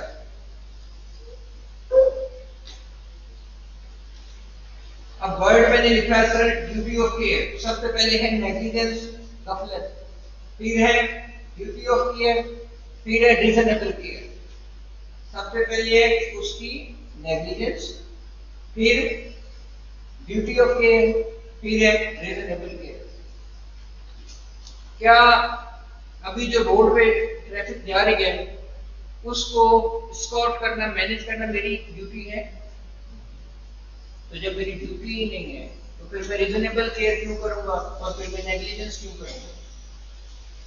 ड्यूटी हो तो गफलत हो, गफलत हो तो फिर ड्यूटी ऑफ केयर मैंने वायलेट की। तो ये चीजें इंटरलिंक्ड हैं। अगर मैं गाड़ी चला रहा हूं तो मेरी ड्यूटी है ना मैं आगे किसी को नीचे ना दूं। काम कर रहा हूं तो ड्यूटी बनी ना, नेग्लिजेंस भी फिर आएगी। तो सबसे पहले ये एस्टैब्लिश करना जरूरी है कि whether you were duty bound to care और नॉट। ये ड्यूटी थी ना। अभी कॉलेज के गेट से कौन अंदर आता है कौन नहीं, ये आपकी ड्यूटी है नहीं है, तो ड्यूटी ऑफ केयर भी तुम्हारी नहीं है। तो जिसकी ड्यूटी होगी उसी की ड्यूटी ऑफ केयर होगी ना। ये है कॉन्सेप्ट नेग्लिजेंस का। कि नेग्लिजेंस अगर तुम्हारे क्लाइंट के ऊपर ये इल्जाम लगता है कि इसने नेग्लिजेंस की है तो आपने कहना है बाबा ठहरो, पहले ये एस्टैब्लिश करो कि इसकी ड्यूटी ऑफ केयर थी जो इसने नेग्लिजेंस की है। एक बंदे की ड्यूटी ही नहीं है तो नेग्लिजेंस कहां से आएगी? तो जो पहला लिम्ब है इसका वो है duty of care. Duty of care अब पहला लिंब उन्होंने पहली बात एस्टैब्लिश कर दी कि हाँ जी इसकी ड्यूटी ऑफ केयर थी। अब मैं कहूंगा भाई अभी भी नहीं, तो ये साबित करो कि क्या इसने रीजनेबल केयर की या नहीं। अब इसकी दो लेग पूरी होंगी। तो ड्राइव तो मैं कर रहा हूँ, मैं बड़े ध्यान से ड्राइव कर रहा हूँ, मैं जिधर मुड़ता हूँ मैं इंडिकेटर लगाता हूँ, जो लिमिट स्पीड है मैं तो क्रॉस ही नहीं की। फिर भी अगर कोई बंदा आ गया नीचे तो मैं तो अपनी ड्यूटी ऑफ केयर पूरी कर रहा हूँ। नेग्लिजेंस कहां से आ गई? नहीं समझते? तो नेग्लिजेंस को एस्टैब्लिश करने के लिए एक तो ये चीज पूरी होनी पड़ेगी और दूसरी ये चीज पूरी होनी पड़ेगी, तो उसका नतीजा ये निकलेगा तीसरी की शक्ल में। समझे? फिर अगर तो वो चीज पहले उसकी ड्यूटी थी फिर वो रीजनेबल केयर से चल रहा था तो फिर उसकी नेग्लिजेंस नहीं बनती। अगर वो उसकी ड्यूटी ऑफ केयर थी और ये रीजनेबल केयर नहीं कर रहा था, ये वनविलिंग कर रहा था, ये ड्रिफ्टिंग कर रहा था, तो दैट मींस इसने रीजनेबल केयर का वो जो स्टैंडर्ड है, वो जो पैमाना है रीजनेबल पर्सन वाला, वो इसने वायलेट कर दिया। तो अब ये लाइन में कैसे आपको यहाँ पे समझ नहीं आएगी। ये देखिए इसकी चीजें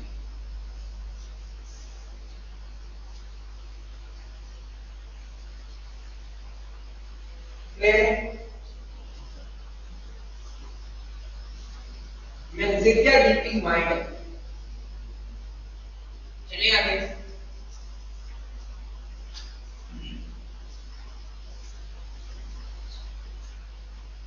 कौन पढ़ेगा? आप सब घबराना नहीं। जब ज्यादा कंटेंट करता है मैं देखता हूँ कि आप घबराते हैं, मैं कहता हूँ आप जिस दिन आप खुश होंगे मैं कहूँगा नहीं करें। Duty of care that we must establish that independent or offer a duty of care to the victim. A duty of care arises when there is a foreseeable risk of harm to another person due to the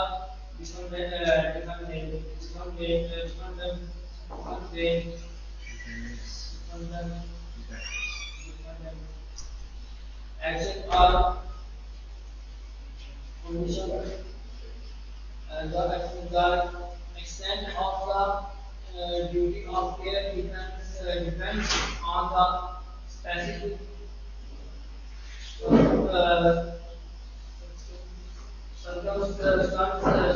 circumstances of each case.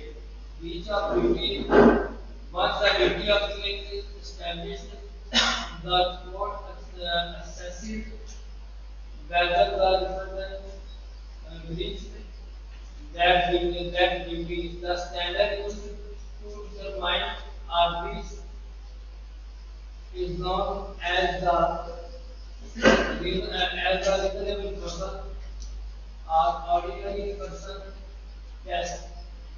It involves comparing the defendant's action to what reasonable person would have done in similar circumstance if the defendant conduct falls below the standard of care expected of a reasonable person or breach of duty occur.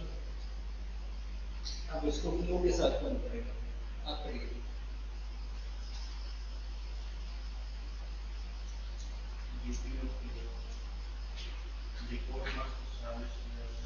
इनका पढ़ेंगे ताकि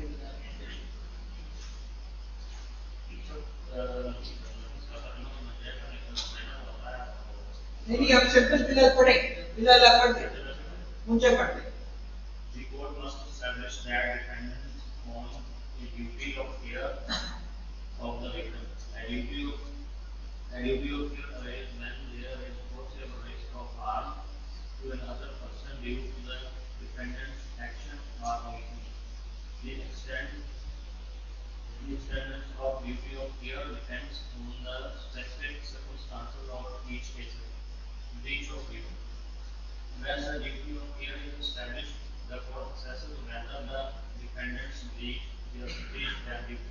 The standard used to determine a breach is known as the action to what a reasonable person would have done in severe circumstances. If the defendant's conduct falls below the standard of care expected of the reasonable person, a breach of duty occurs. इसको सारे लोग पढ़ लें, जो लोग नहीं समझ आता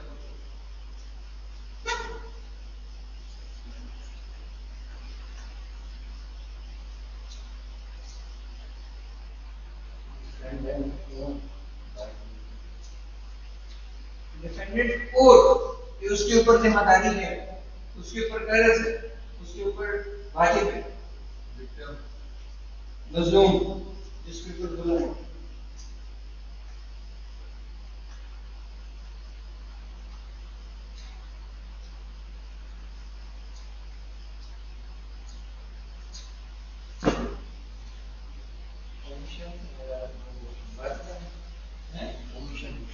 ठीक है?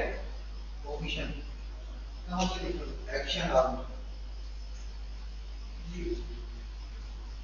एक्शंस जी अमल और ओमिशंस जी ना करने का वादा या ना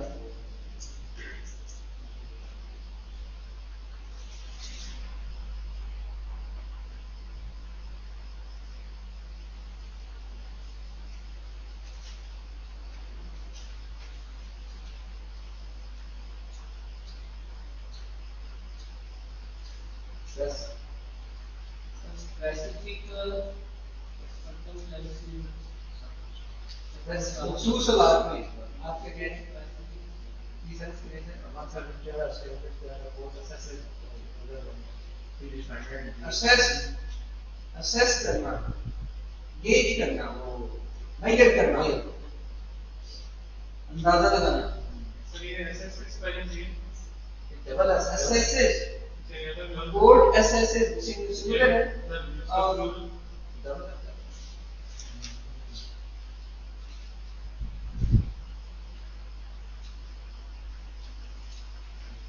अब इसको अगर पिछले लेक्चर के साथ मिला के कभी पढ़े तो आपके लिए बहुत आसानी होगी।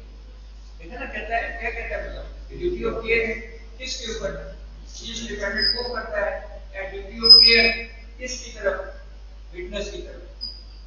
ड्यूटी ऑफ केयर पे राइज हो गई, फोर्सिएबल है कि नहीं है, रिस्क, ठीक है, उसका एक्शन या ओमिशन एक बार क्या परमिट होगी इसमें एक्शन है जी Actions or omission or omission को मतलब है। एक्शन अमल करना या रुक जाना। एक्शन मेरा ये कि मैं ड्राइविंग एहतियात से करूं, मैं स्पीड लिमिट क्रॉस ना करूं, मैं ट्रैफिक ना करूं। ये पेशेंट है मेरे पास, मेरी ड्यूटी टू केयर है कि मैं इसको लेकर जाऊं, ये ठीक हो जाए, मेडिसिन दूं, लेकिन मैं नहीं लेता। क्यों दूं? मैं इधर गप्पे लगाता हूं अपनी दोस्त के साथ। तो करने की ड्यूटी थी लेकिन नहीं किया, उम्मीद किया, अपनी ड्यूटी से रिफ्रेन किया, तो इसकी वजह से इसको लॉस हुआ मेरे पेशेंट को। तो मेरे तो ये मिशन बता रहा था। जब ये बात एस्टैब्लिश हो गई, एक कोर्ट देखेगी कि क्या रीजनेबल पर्सन था और ऑर्डिनरी पर्सन था, ये बातें इसमें इंपॉर्टेंट है। अब इसको पिछले लेक्चर के साथ मिला के देखिए, जो मैंने पिछली सारी ओरिएंटेशन बताई है, उसके साथ इसको नेक्स्ट करके पढ़ेंगे तो आपको समझ आएगा।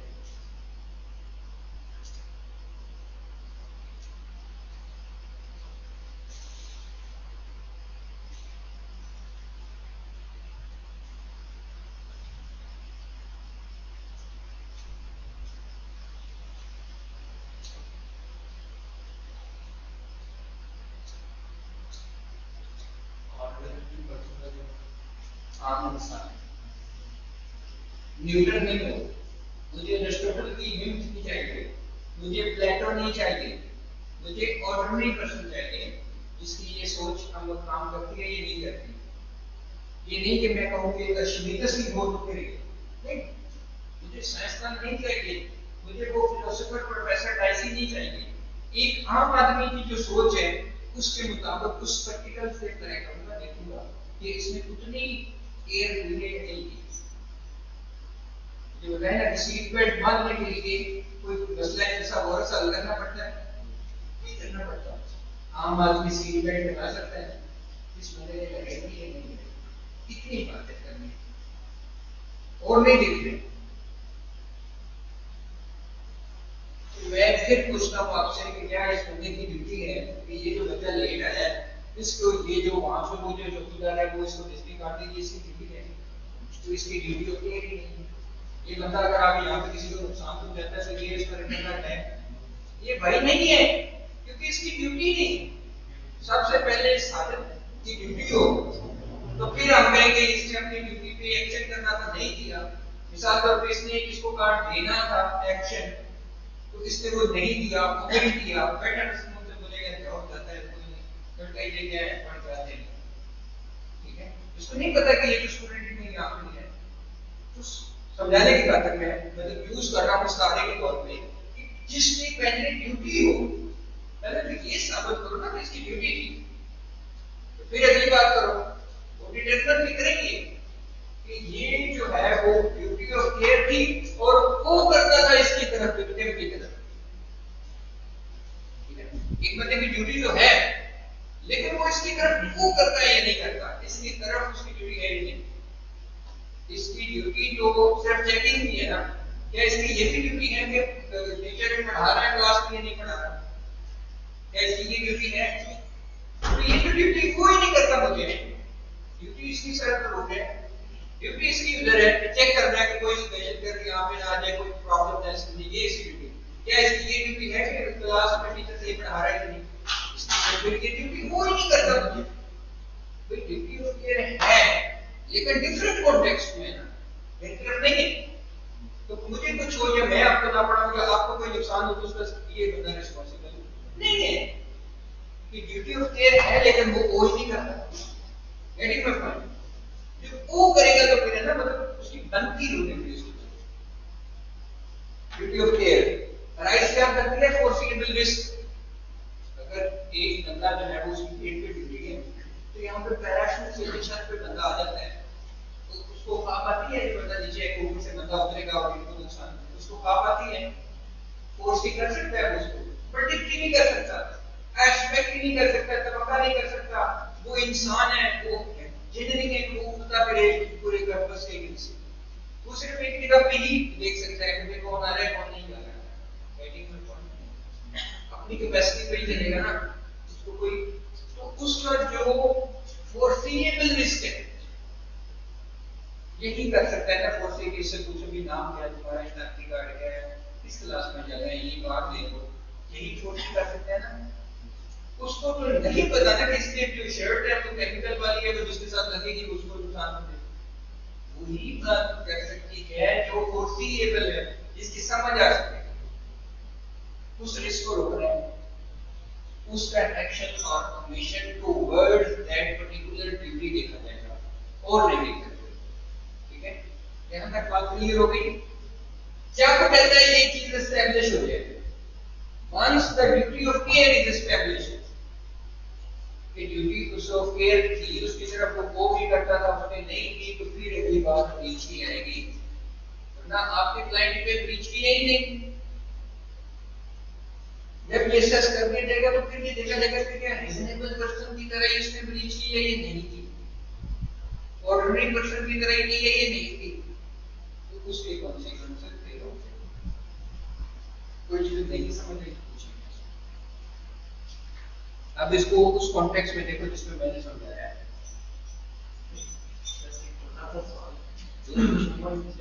डॉक्टर किसी पेशेंट को इंजेक्शन लगाते हैं, वो रिएक्शन कर जाता है, उससे बंदे की मौत वाकया हो जाए या कुछ भी उसको हो जाए, वो फिर ऑर्डिनरी पर्सन वाला टेस्ट होता है या स्पेशल पर्सन वाला उसका?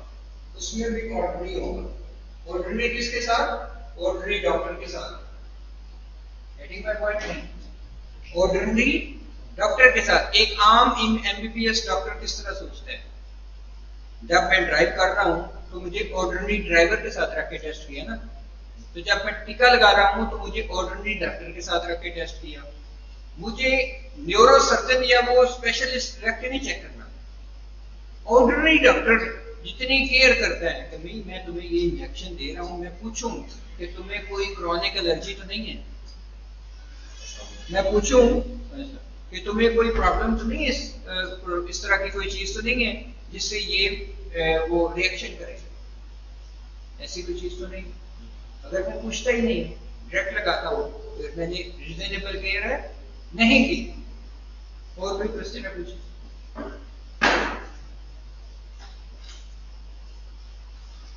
All clear to the extent of this slide?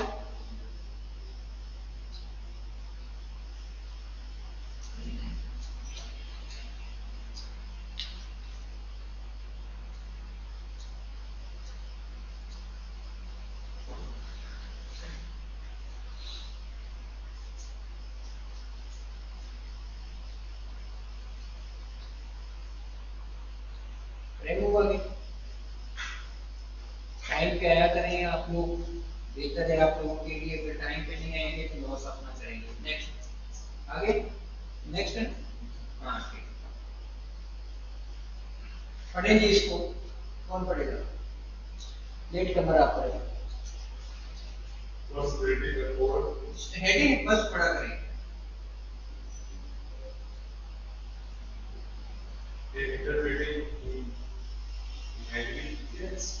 The court considered various factors including possibility the court evaluated whether a reasonable person could have foreseen the harm that resulted from the defendant's action or omission. If the harm was reasonable consequence, it sustained the argument for negligence. Proximity, the court examined the proximity between the defendant's action and the harm caused to the victim. Proximity refers to the closeness or direct connection between the defendant's conduct and the resulting injury. Standard of care, the court determined the standard of care expected from the defendant by considering factors such as the defendant's expertise, the nature of the activity involved, and any special relationship between the parties. Question. The court evaluated whether the defendant breach of duty was the harm suffered by the victim. It must establish that the harm was a reasonable, foreseeable consequence of the defendant's action or omission. कोई word नहीं आता, कोई meaning नहीं आता है,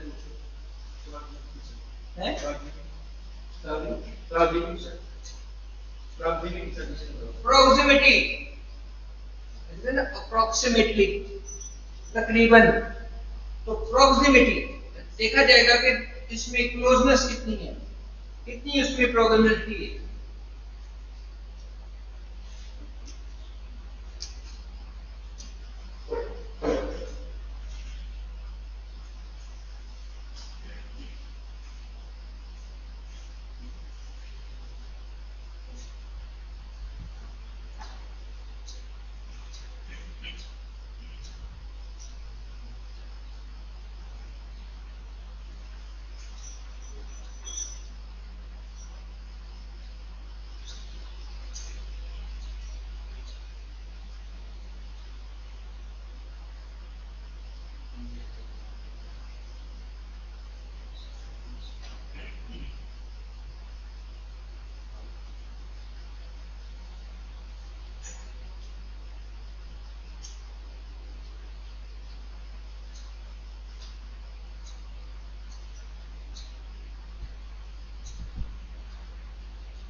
possibility अंदाजा लगाना, नजर नजर मारना।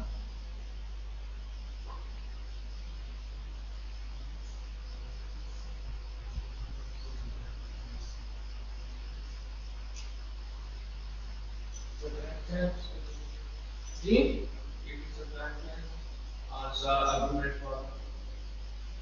स्ट्रेंथन, स्ट्रॉन्ग करता है, मजबूत करता है।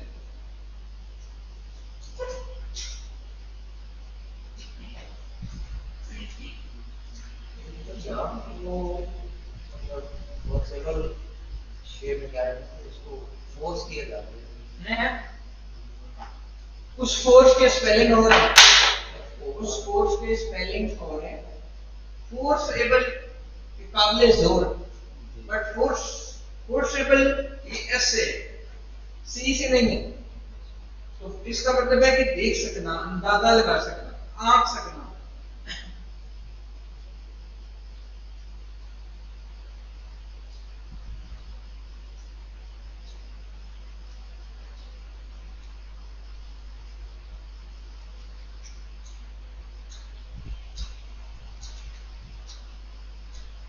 देखिए हेडिंग जो है ना, इस पे गौर करें।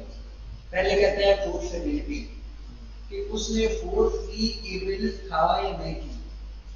फोर्सेबिलिटी थी या नहीं, ये मैं मार्कर मारता हूं ना इसको, तो मेरी फोर्सेबिलिटी ये है कि इसको हार्म तो करेगी, लेकिन इससे ये फोर्स नहीं होगा, इतना ग्रेव डेंजर नहीं है, ठीक है ना। तो मैं मजाक के तौर पर इसको अटेंड करने के लिए ऐसे फेंकता हूं उसके ऊपर, बट इससे अगर कोई ऐसी चीज हो जाती है तो वो फोर्सेबल तो नहीं है।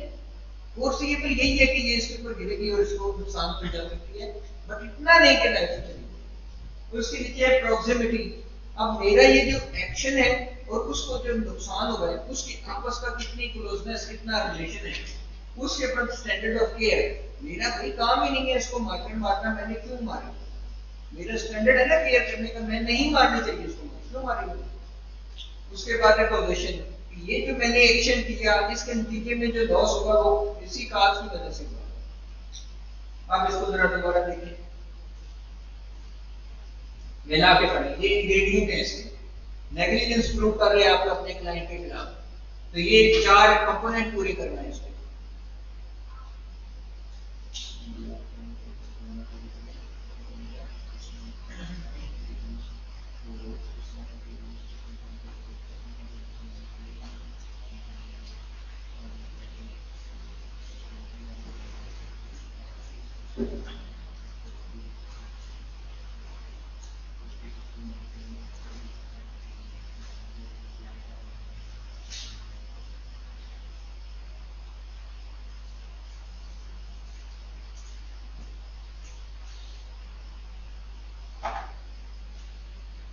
कोई वर्ड नहीं आ रहा, कोई समझ नहीं आ रहा तो पूछेंगे, वरना फिर मैं पूछूंगा।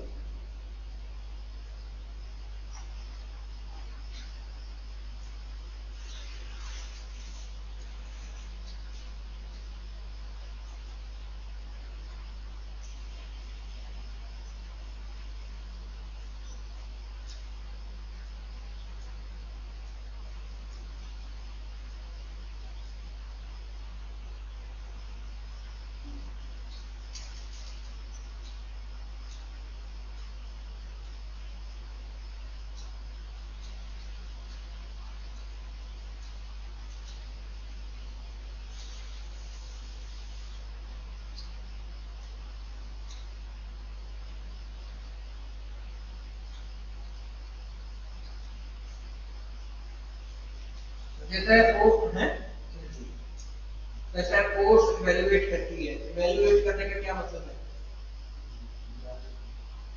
इवैल्यूएट करने का क्या मतलब है? इवैल्यूएट करना, उसको तोलना, उसका जायजा लेना, उसको परखना। तो कोर्ट कहती है, परखती है कि क्या वेदर इस आया के रीजनेबल पर्सन, एक आम आदमी जो है वो उसको देख सकता था उस नुकसान को जो कि नतीजा निकला उसके अमल का या ना अमल करने का। अगर तो वो जो नुकसान है वो आमतौर पे देखा जा सकता है, तो इसका मतलब है कि वो आपका जो दलील है नेग्लिजेंस की, उसको साबित करता है। रिश्ता कहता है, कोर्ट ये भी मुतालिया करती है कि जो इस दोनों का आपस में नेक्सस है, रिश्ता है, किसका, बिटवीन, दरमियान में, किसके, मुल्ज़म के एक्शन के और नुकसान के जो कि मजलूम के ऊपर हुआ। ये जो रिश्ता है ये इसके रेफर करता है कि इसका जो कनेक्शन है वो आपस में एक दूसरे को नुकसान पहुंचाने के हामिल था या नहीं था। कहते हैं फिर उसका कितना उसने ख्याल करना था। तो कोर्ट ये भी डिसाइड करती है, इसका भी फैसला करती है कि जो उसका एहतियात करने का जो मियाद था वो कितना उसने फुल किया मुल्ज़म ने, बाय कंसीडरिंग द फैक्टर, उसको मुतालिया करते हुए, सच एज डिपेंडेंट्स एक्सपर्टी। हो सकता है वो डॉक्टर हो ही ना, कैसे टीका लगा रहा हो, तो उसकी एक्सपर्टी भी थी या उसमें नहीं थी। हो सकता है उसके पास लाइसेंस ही ना हो, ड्राइविंग कर रहा हो, तो एक्सपर्टी भी थी या नहीं थी। भले वो कितना ही मतलब एक जो कसाई है वो बड़े एहतियात से किसी मुल्ज़म का ऑपरेशन कर रहा है, तो वो जितने भी एहतियात से करे वो उसकी एक्सपर्टी नहीं है, उसको नहीं पता है कि मैंने ऑपरेशन नहीं करना है। वो कहता है मैं जानवर की खाल चुकी उतार लेता हूँ, ज्यादा बंदे की भी उतार देता हूँ, बड़े एहतियात से बड़े अच्छे प्लेट के साथ उतार लेके गलत कर रहा है, एक्सपर्टी नहीं है। The nature of the activity involved, any special relationship between the parties, क्या डॉक्टर और पेशेंट का रिलेशन है, मास्टर और सर्वेंट का रिलेशन है, पैसेंजर और ड्राइवर का रिलेशन है, क्या कॉजेशन, उसकी वजह क्या बची। तो कोर्ट इवैल्यूएट भी फैसला करती है, म्याद करती है whether the defendant breached a duty, caused the harm, क्या वो उसने फिर वो ब्रीच की जो उसकी ड्यूटी थी जिसकी वजह से हार्म हुआ मुल्ज़म को, मजलूम को। और ये एस्टैब्लिश करती है कि जो नुकसान था वो उसको देखा जा सकता था और डिफेंडेंट के एक्शन और कमीशन के नतीजे में। आप इसको देखते हैं,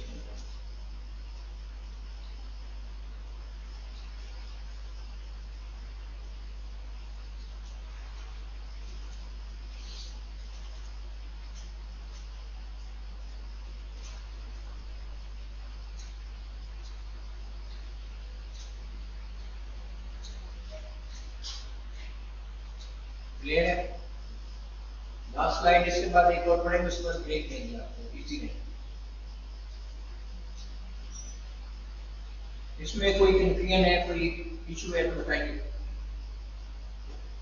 ये बहुत इंपॉर्टेंट स्लाइड है, ये मेन स्लाइड है हमारी पूरे लेक्चर की, इसकी समझ आना बड़ा जरूरी है। ये 4 फैक्टर बड़े जरूरी हैं। अगर आपने अपने क्लाइंट को नेग्लिजेंस के इल्जाम से बाहर निकालना है या आपने मजलूम की तरफ से खड़े होना है और मुल्ज़िम को नेग्लिजेंस के एम्बिट के अंदर लाना है, हर 2 सूरतों में ये चारों स्तून जो है वो पूरे करने पड़ेंगे। अगर ये चारों स्तून पूरे ना हुए तो छत नहीं ठहर सकेगी।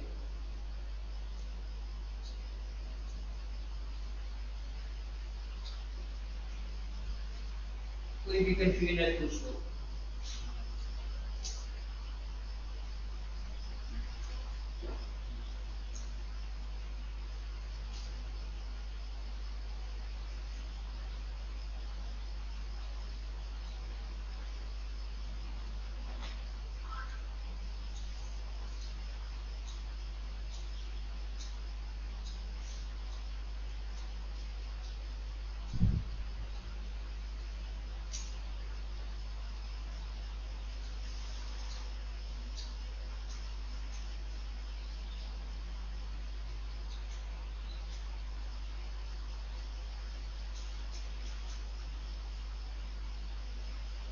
आगे चले।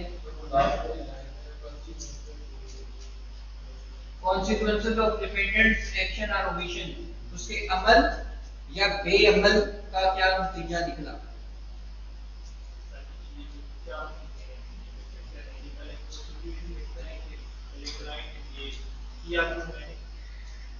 कौन देखता है? प्रोसिक्यूशन देखता है कि ये मेरे क्लाइंट ने गलत किया। प्रोसिक्यूशन जो है वो मजलूम की तरफ से होता है, विक्टिम की तरफ से होता है। प्रोसिक्यूशन मुल्ज़म की तरफ से नहीं होता है। तो प्रोसिक्यूशन ये नहीं देखता कि मेरे क्लाइंट ने क्यों किया, नहीं। प्रोसिक्यूशन ये देखता है कि मैं इसको एस्टैब्लिश कर सकता हूँ या नहीं, मेरे पास इतने शवाहिद मौजूद हैं या नहीं। सवाल आगे चलिए। इलस्ट्रेशन पढ़िए sir. Regulations illustration illustrate the concept of negligence. Let's consider an example. Suppose a person while driving a car fails to stop at a red traffic signal and collides with another vehicle, causing injury to the occupants. In this case, the court will assess whether the driver who are a duty of care to other road user, whether they reached their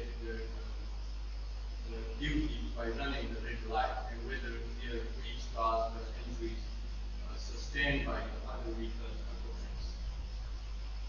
इसमें vocabulary देखें, जिसको word नहीं आता वो मिसाल बताई गई है, एग्जांपल बताई गई है कि रेड लाइट पे मेरा काम है कि मैं गाड़ी चला रहा हूँ तो मुझे ट्रैफिक सिग्नल की अवेयरनेस होगी। वो मुझे अवेयरनेस तभी होगी जब मैंने लाइसेंस लिया होगा। तो रेड लाइट जब चलेगी तो मुझे स्टॉप करना है, बिकॉज दूसरे सिग्नल वाले की ग्रीन लाइट ऑन है, वो अपनी रूटीन से सड़क क्रॉस करेगा। जब मैं रेड लाइट की रिस्पेक्ट नहीं करूँगा तो इसका मतलब है कि मैं कोलाइड करूँगा, मैं एक्सीडेंट करूँगा, मैं किसी के साथ लगूंगा जाके। तो जब मैं लगूंगा तो दूसरी गाड़ी का जो ऑक्यूपेंट है, जो दूसरी गाड़ी चला रहा है, उसको डेंट आएगा। तो डेंट आएगा तो उसका लॉस होगा, लॉस होगा तो फिर कोर्ट में बात जाएगी, कोर्ट में बात जाएगी तो फिर वही चार बातें पूरी करनी होगी जो कल मैंने पिछली स्लाइड में जो आपने देखी। अब इसको नहीं तो समझ आ रही तो पूछेंगे।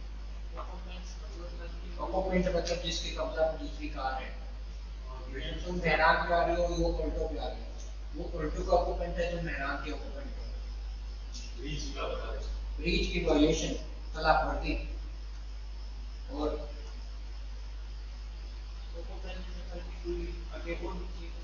ये पेन जो है वो तुम इसके ऑक्यूपेंट हो, इसके तुम्हारे कब्जा में, ऑक्यूपेंट इसके ऑक्यूपेशन में, कब्जा में, पोजेशन में।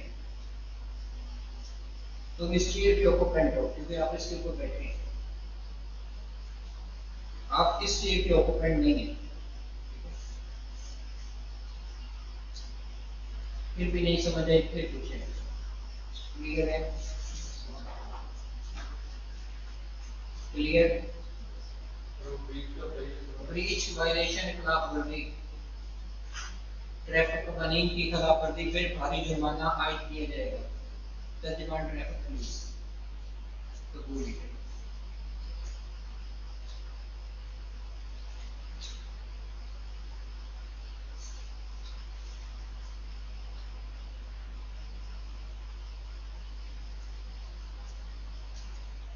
क्लियर? ये एग्जांपल है।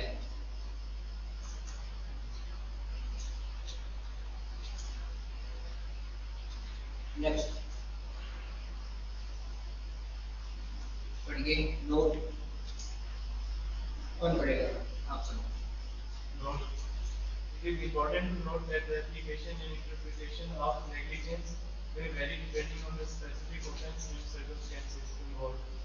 Legal precedents, case law, and the expertise of legal professionals play a significant role in determining the application and interpretation of negligence in criminal cases. पढ़ें इसको गौर से देखें। हम फाइनल स्टेज के ऊपर दाखिल हो गए नेग्लिजेंस को डिटरमाइन करवाने के लिए। तो हमारे पास आखिरी चीज क्या होगी वो देखिए।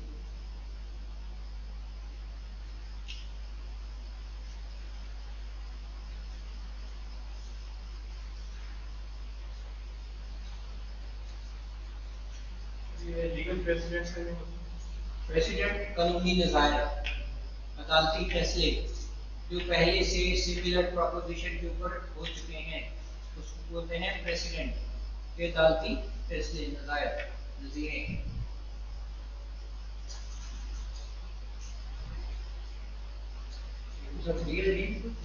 PLD पाकिस्तान लॉ डाइजेस्ट बोलते हैं, SCMR बोलते हैं, सुप्रीम कोर्ट मंथली रिपोर्ट, ठीक है, PCRLJ बोलते हैं, पाकिस्तान क्रिमिनल लॉ डाइजेस्ट।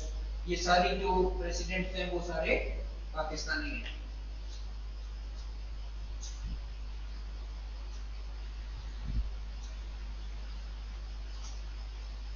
ठीक है, कितने टाइम की ब्रेक है? 15 मिनट की ब्रेक है। जी सर, पूछे एप्लीकेशन एंड इंटरप्रिटेशन। एप्लीकेशन अमल दरामद, इंटरप्रिटेशन तशरीह, ठीक है। नेग्लिजेंस की सजा के ऊपर अमल दरामद और उसकी इंटरप्रिटेशन तशरीह, कि कैसे वो इंटरप्रिटेशन लगेगी। क्लियर?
ब्रेक टाइम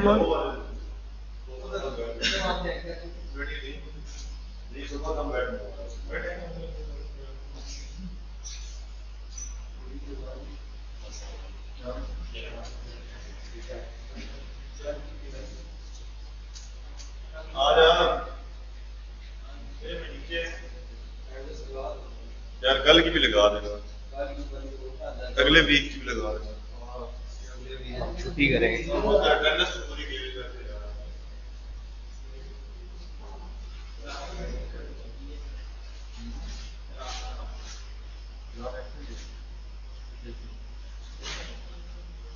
भाई